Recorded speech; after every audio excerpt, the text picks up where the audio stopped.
Hi, everybody. Good evening. Nice to see all of you. Thank you very much for joining. I hope you and your families are healthy and doing okay under these circumstances. And I appreciate the opportunity to learn some Torah together with you. Just to give you a little bit of background in terms of where this is coming from.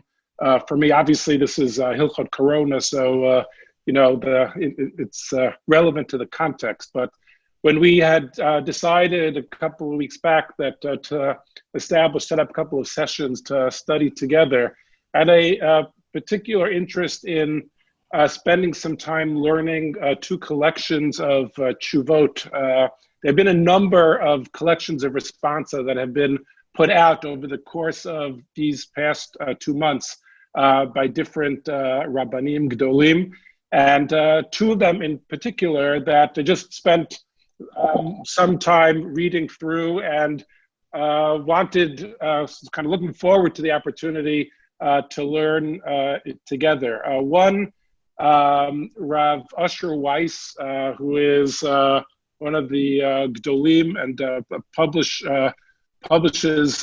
many tshuvot, halachic tshuvot and Sfarim, and has a strong following in the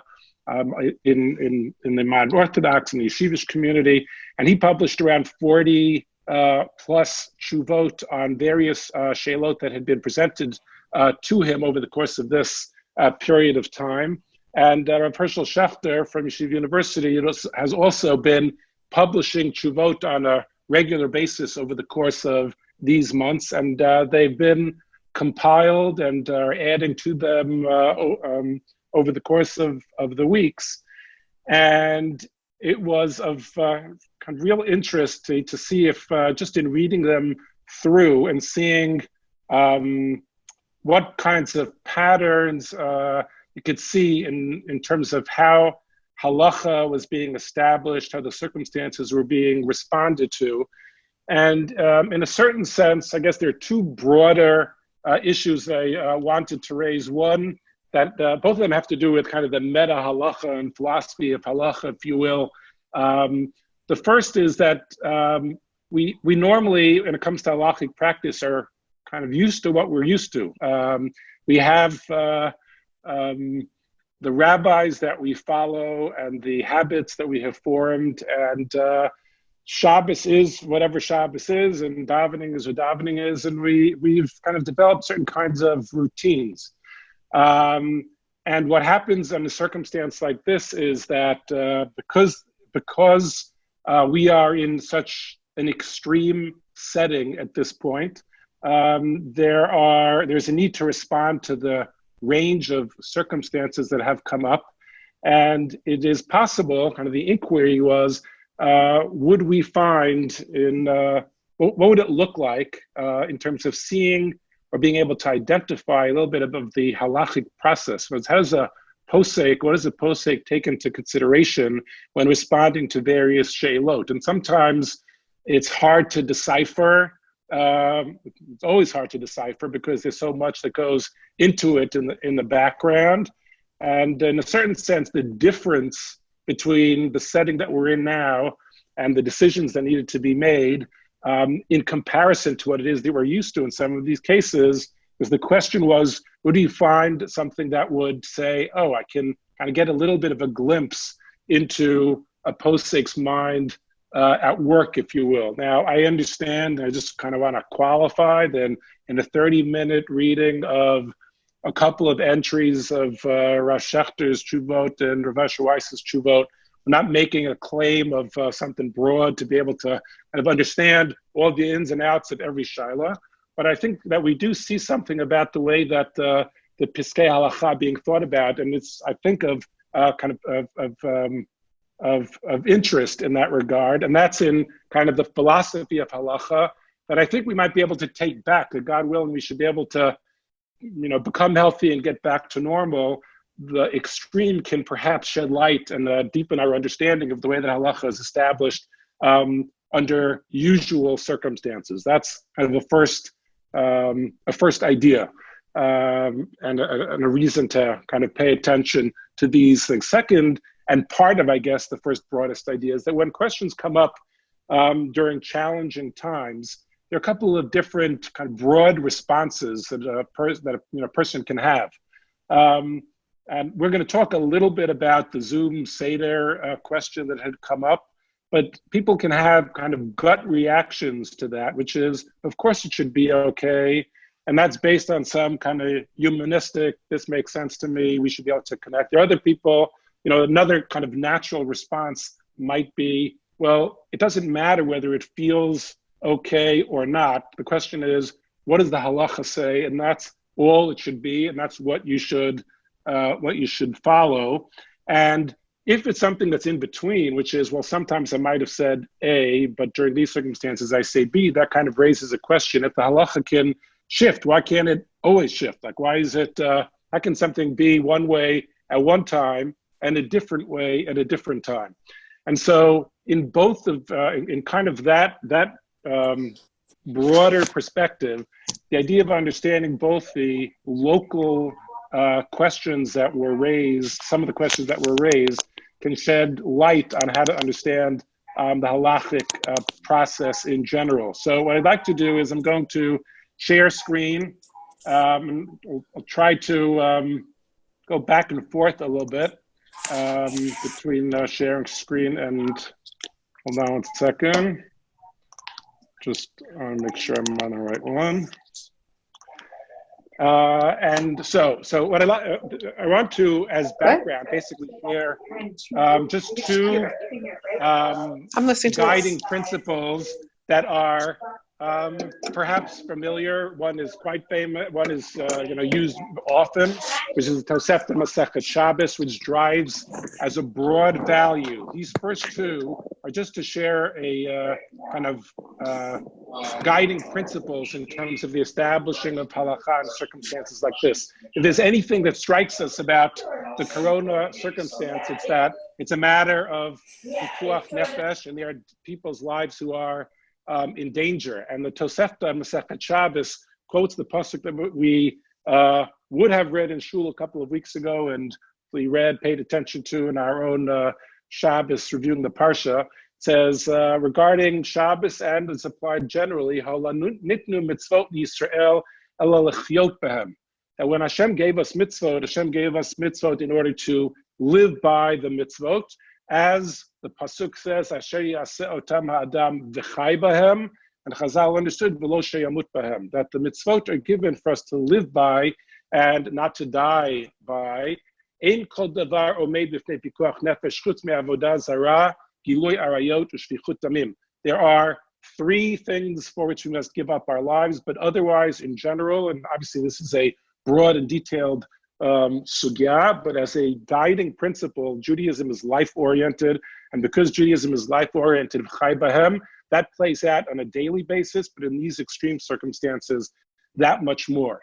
A second driving principle is one that we find in Masechet Shabbat and Daf Mem Hey, and appears about 6 or 7 times in Shas, which is Kedai hu Rab Shimon lismoch alav b'shat hadchak.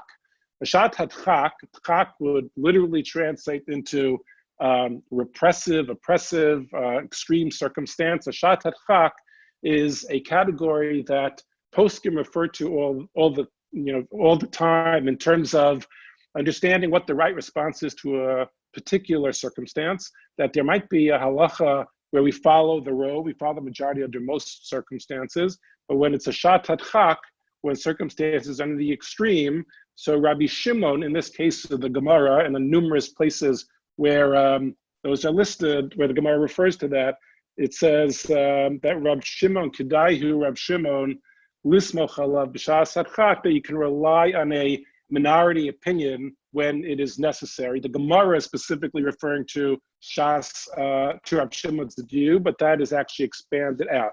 And these two principles of the chai b'hem v'lo sheyamus b'hem on the one hand, and Kedai Rab Shimon Lismach alav b'shas hadchak on the other, actually shape a lot of the Piskei Halakha. Now, when we think about the coronavirus, we naturally assume that, of course, it is a circumstance of pikuach nefesh because people's lives are in danger.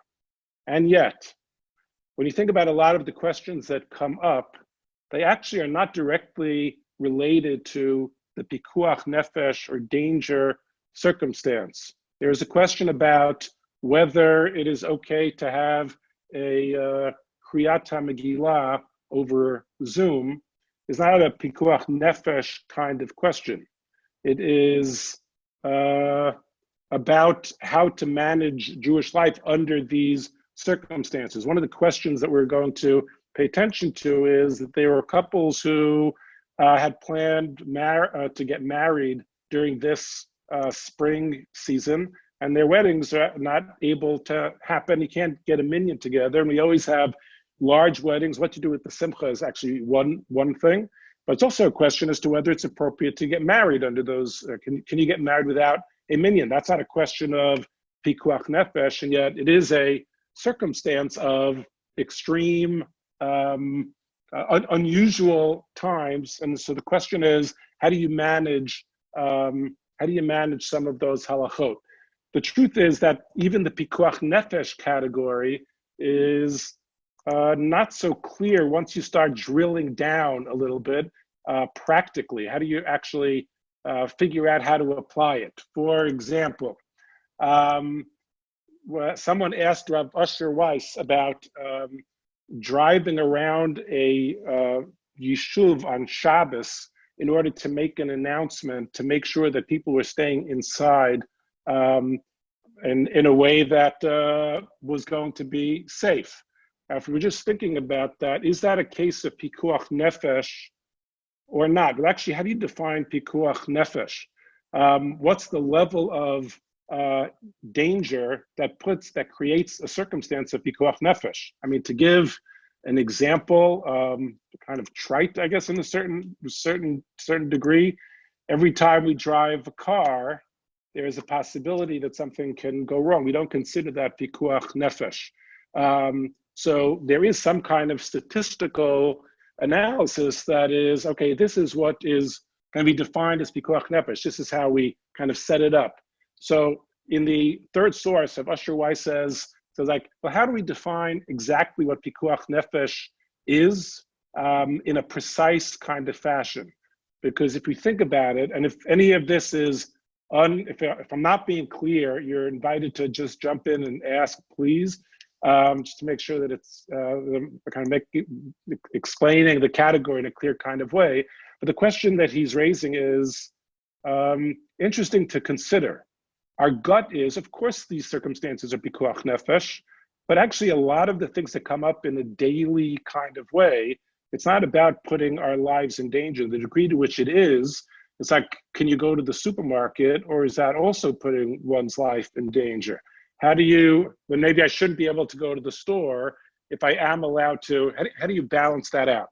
And Rav Usher establishes that there are two categories of pikuach nefesh, and that's in source number 3. In some places, we have the translation. I'll try to go through it that way, and we're not, we'll just translate. So he writes as follows: L'gabei din pikuach nefesh bi'arti sham. I've explained regarding pikuach nefesh as follows. Dishani sakana liyachid b'derech mikra, b'sakana l'rabim kitofa'at teva. There are actually two kinds of pikuach nefesh. The one that we think about most commonly is when someone's life is actually in danger because of a circumstance that is happening at that particular moment, a sickness, an injury, and that is individual, and that applies to the particular case, the particular person, the particular time, and his life endangering. And in those circumstances, what's considered endangering a life is actually literally endangering a life. That's what it is. But that's different than sakana l'rabim kitofa'at teva. Sometimes there can be something that is dangerous to en masse that isn't exactly, it's when you think of the tzibur, it can be dangerous, but when you think of the individual, it might, statistically, it's not so dangerous. He actually looks to HALAKHA to prove and to show that this category exists. Childbirth, he says, well, I'll start on the other side.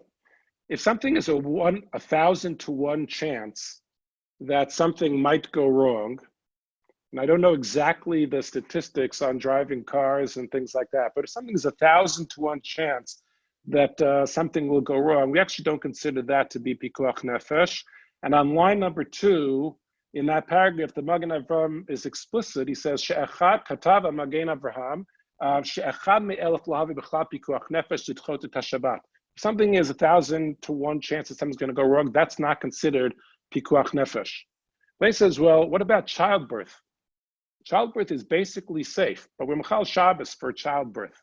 Even though the odds are that everything, by far, odds are that hopefully everything is going to be okay. So why mechal Shabbos when it's not so statistically significant, but generally not mechal Shabbos unless it is statistically significant? And he says as follows: Gabe yoledet katav. The Magen Avraham says to have a chole sheyesh bo sakana. So he asks, why is that true? What's the difference between those two circumstances? And he quotes a Magen Mishnah on the 4th line to make the distinction. What is actually the difference between the two? When a person is singly in danger, that has to be, I don't know if something is going to go wrong right now. It might or it might not. It has to be statistically significant. However, at the end of the 4th line, he says, even though when it comes to childbirth, it's basically safe when it comes to that statistical 1,000 to 1. We nevertheless are mechal Shabbos. Why? Childbirth is natural.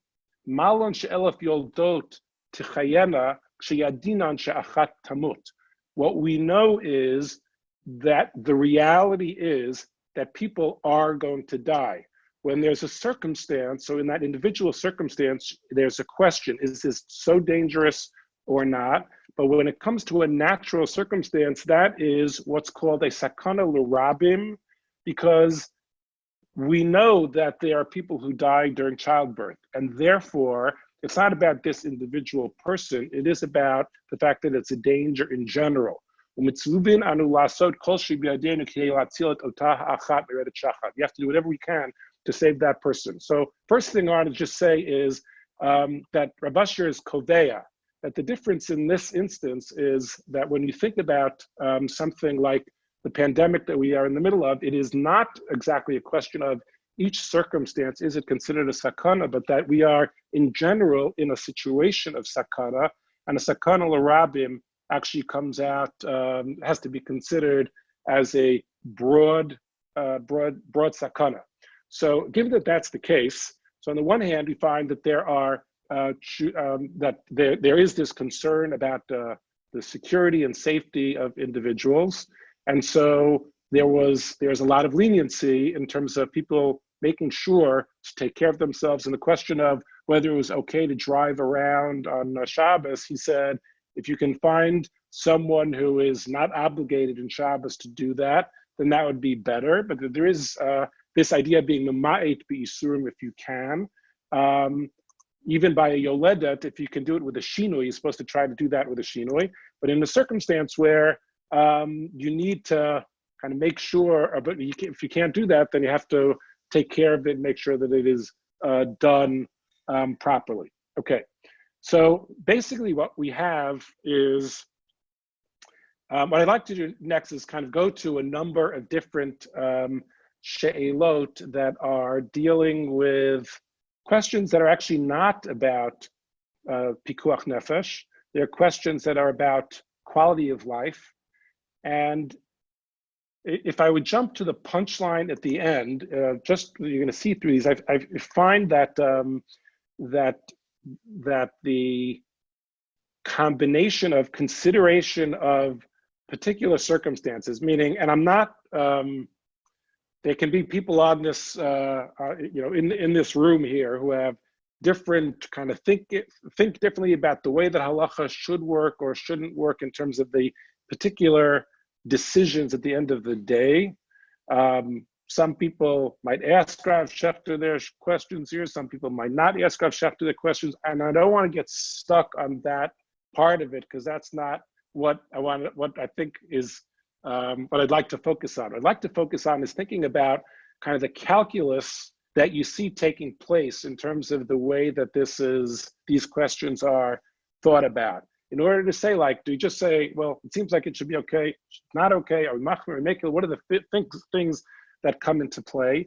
And what seems to be the case, like very strongly, is that what poskim are doing is there's a tremendous amount of concern towards psychological health and general well-being, and a consideration of a strong commitment to halakha, a question of whether something is a doraita or a drabanan, and whether there's precedent for being able to allow for something to be done differently than it was done in the past.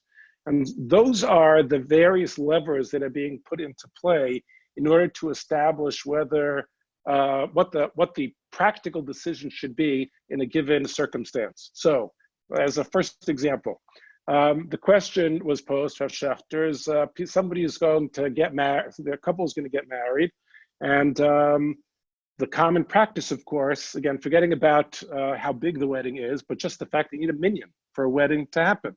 We consider you have to have a minyan for a wedding. So you said, is it okay to get married if these circumstances where you can't have a minyan?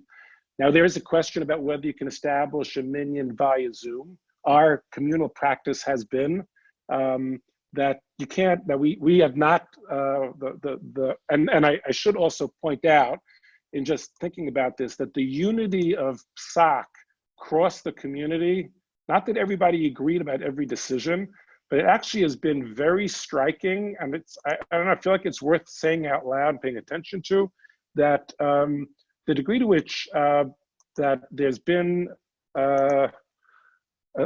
a basically common voice in terms of how to deal with a lot of these questions has been very striking, not something that we're used to in our community. And so the way that Harcsztark responds is he says as follows: do you need a minyan? So where actually does that come from? So he breaks it down. I'll read the English.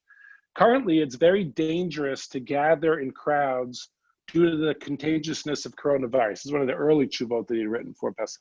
This presents a problem since Kiddushin, which sets in motion the process of marriage, requires the presence of two witnesses and a knowledgeable officiating rabbi, in addition to the bride and groom. So you certainly need two witnesses, and you need somebody to arrange that the marriage should happen. Ideally, there should also be 10 men present for Birchat Eirusin, the blessing on the Kiddushin. Should have a minyan present for the marriage. However, we can be lenient regarding the requirement of 10 men in pressing circumstances, such as the current situation, which means lechatchila in Shulchan Aruch it says, if you look in the Hebrew here, it says lechatchila matzrichim asaral birkat eirusin. Lechatchila, the Shulchan Aruch says you need to have a minyan, aval b'shat hadchak yesh lahakil. But when it's necessary, you can be makil around that. But then he says, but actually, in order to make Sheva Brachos, you need a minyan. We know that from Sheva Brachos that we go to, they always need a minyan. So does a couple need to have Sheva Brachos in order to be considered married? And can you make Sheva Brachos under those circumstances without a minyan? So he quotes here, we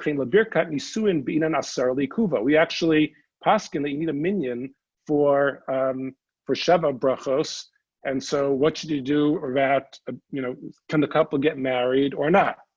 So he says as follows: Ayin Beit Shmuel, he quotes the commentaries in Shulchan Aruch, that the idea that a couple is not allowed to be together until Sheva Brachos happen, does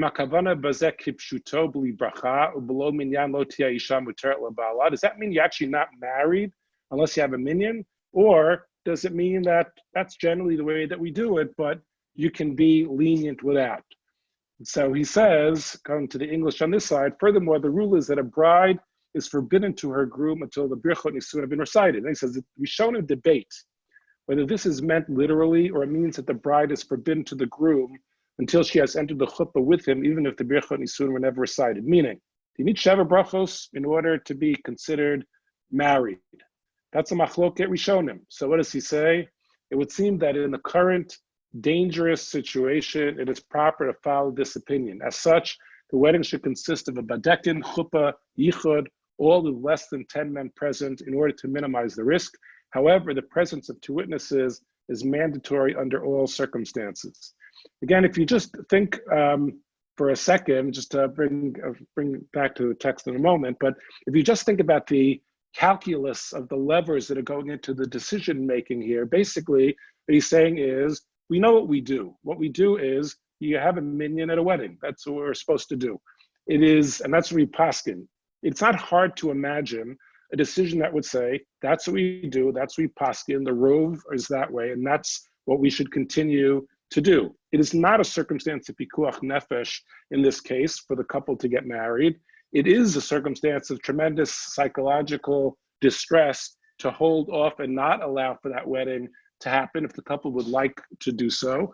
And so the vibe that you get is that what Rosh Schachter is looking for here is, well, what's the rove? Is there a minority opinion? What's the calculation in terms of the pressing need on the other side? What's the reason that the halacha is that you have to do it this way? And when he puts that all together, what is clear, I think, is I don't know, and I don't want to like project whether Rosh Schachter would say this is objective. It doesn't seem like an objective psak, right? It seems like we're taking the considerations of what the halacha usually is, saying, well, what should the application be here under the circumstances, given the way that kind of taking the couple into consideration,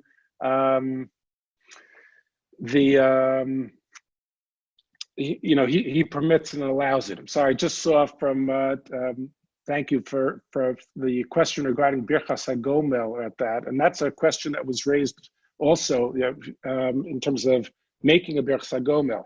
Exactly that, what's your gut actually in terms of the Birchas HaGomel? The question was, should you make a Birchas HaGomel? Should the whole plant, should everybody have to make a Birchas HaGomel? I'll stop for if somebody wants to weigh in on that one for a second. Do you think everybody should make a Birchas HaGomel or not?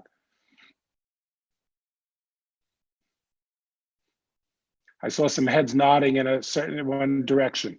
So here's how the answer was basically posited, like in the following way. It actually goes back there. What do you make a Birchas HaGomel for? If somebody is sick in a dangerous situation, that's what you recite the Birchas HaGomel for. So I believe that's Rav Asher Weiss, who said, it might be both of them, who actually have the same psak. They say there are 2 kinds of pikuach nefesh that we described. One is the pikuach nefesh of the individual, where I am in a circumstance where I am really in danger. And there's another kind of pikuach nefesh we call pikuach nefesh derabim. Pikuach nefesh derabim is, I might not be in danger, but we are all in danger in a certain sense. And therefore the halacha shifts. The halacha that seems to have been paskined, I think it's both of them, although I don't remember for sure, is that if an individual was sick in a circumstance that needs to be taken to the hospital and actually was in danger, that person should bench gomel.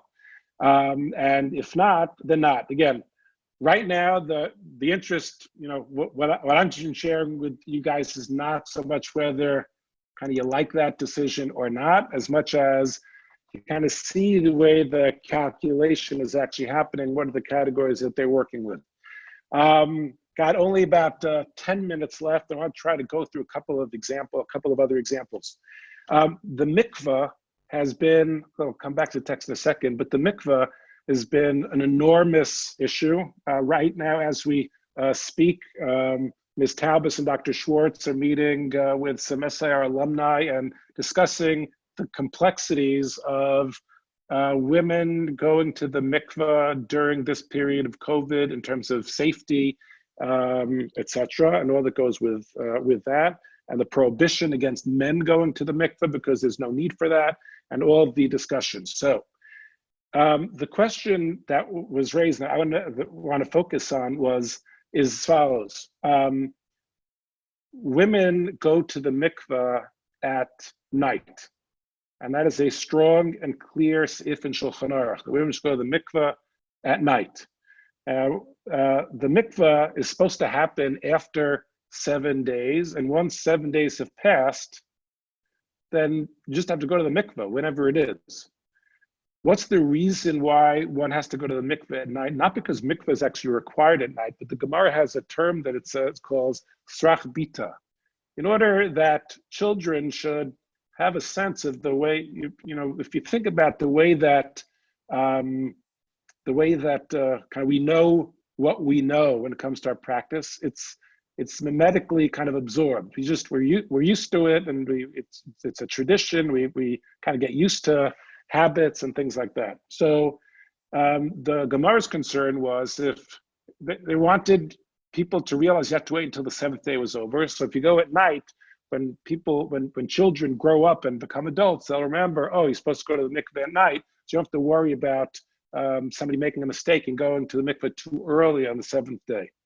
Okay, the halacha is actually, the poskim are very strict about mikveh is closed during the day.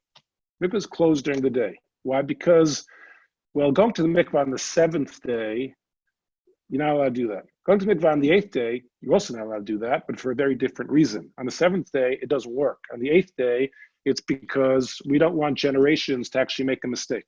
So here's the question that was raised. Can the mikveh be opened on the 8th day? Because under these circumstances, what you need is to give enough time to disinfect the mikveh and to support the volume of people that are going, that need to go to the mikveh. So even though the halacha and the practice is that that's not okay, can be allowed under these circumstances. So I'll go to the middle of the paragraph here. It quotes I'll actually read the beginning. Since you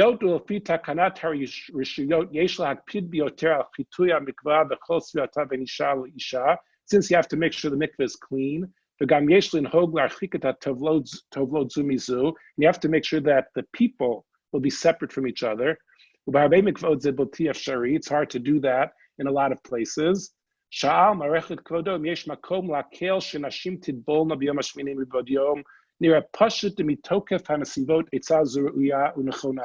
it seems obvious to me that you should open the mikveh during the day.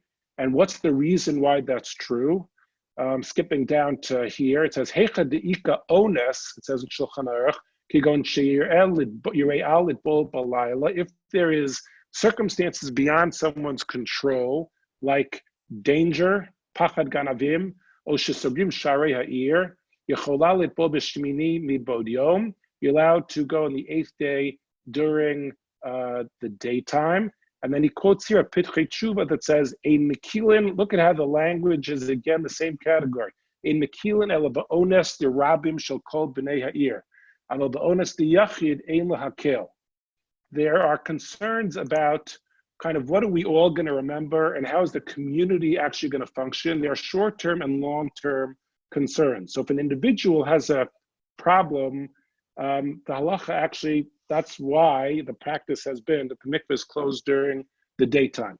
But where the community has a broadly sweeping problem, says, if somebody would say, I can't go to the mikveh because it's dangerous, this is again the calculus. It might be a struggle for people to internalize. Again, I'm not minimizing the challenge at all. I'm only like kind of highlighting the way in which the levers are being thought about.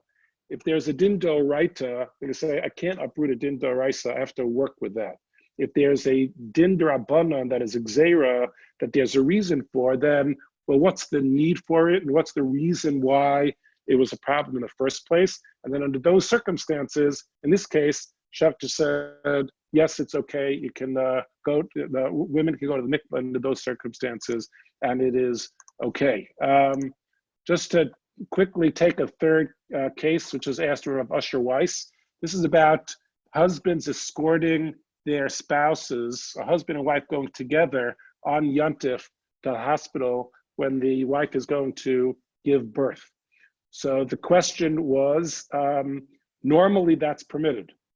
In this instance, if the husband is going to go with the wife to the hospital when the wife is in labor, when they get to the hospital, the husband is not going to be permitted to go inside. and he's just going to be there. So the question that was posed to Rav Asher is, under those circumstances, is it okay still for the husband to go along with the wife to the hospital, for them to go together, if he's not going to be able to be there during labor? So Rav Asher said there, the whole reason why that's considered okay is that in circumstances like pikuach nefesh, which a yoledes is considered a case of pikuach nefesh, not in the individual kind of way, but in the teva, something, God forbid, could happen, and we allow for the husband and the wife to go together in whatever is necessary, preferably by getting a ride, but if necessary, driving. You can do that in this case too. Why? Because the whole concern is yishuv hada'as of the couple for each other, that they should be able to support each other. And so that's necessary here. And then he says, and I know that when you get to the hospital, they're going to turn you around. If you have no place to stay, you can actually do the same thing and go back home. If you can walk, you should walk, but you should not go to the hospital because you're not going to be able to go inside the hospital. You should go and then go back the same way that you would. Husband, thank you, Valerie. The husband now can be there for labor and postpartum stay. Baruch Hashem, that's circumstances are improving. And yes, this was actually, again, in Israel, of course, all that was written, but also before Pesach. I got, I guess, two more minutes. So I'll try to take this one here is about Shabbos. And when it came to, I'm sorry, it's the Zoom Seder, as I meant to say. And when it came to the Zoom Seder, so some of you might have been following the story that there were a group of the Moroccan community rabbis in Israel who Paskin came out with a psak that said that a Zoom Seder is okay. There's an interesting essay that was published in Mosaic magazine online by Chaim Seiman, where he describes kind of what the stakes were for people. He says the Moroccan community in general, this year only, yes, of course, thank you, Nathan, that it was okay. That's actually part of the calculation, I would say, is that it was okay. He points to the fact that the Moroccan community in general had the question of electricity, of circuits on Yontif. Different communities have different approaches, and so it's clear again that kind of this calculus of, well, what actually is the prohibition, what is the concern and leverage on the other side.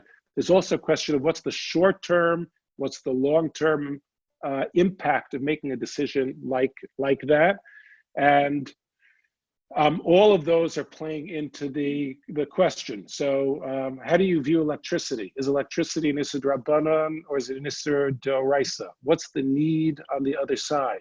What is the long-term impact of making that decision? What's the short-term need of allowing for that to happen? So Rav Schechter says, he quotes here Moshe Feinstein, and this is, again, I feel like one of the innovations in Psak that's going to come out of all of this. This is not, it's not the first time that it's been said, but it's even, he's quoting here of Moshe, but he says, Rav Moshe has decided that in certain circumstances, psychological danger is considered life-threatening.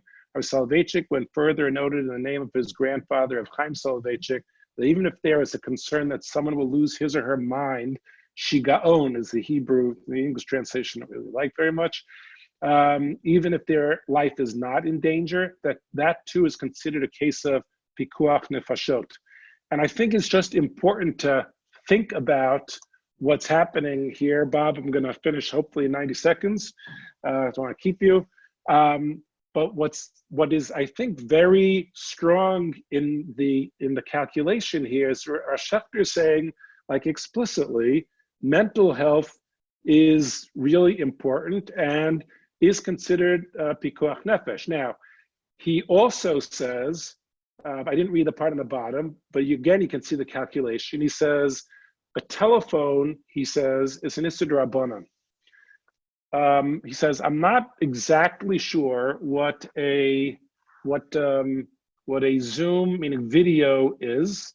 He says, I think that video is more domel ktiva because like the right to prohibition of writing, because there is a permanence to what happens there. There, binary, whatever the digital kind of coding is actually impacted. There's certainly poskim who say that when you type on a computer, that's very permanent because it can be drawn up afterwards and it might look like you can press delete, but it's not the same thing as kind of other forms of writing. And so Harcsztark says, I mean, just if you take the calculus again, he basically says as follows: I don't think that Zoom is okay for a Seder.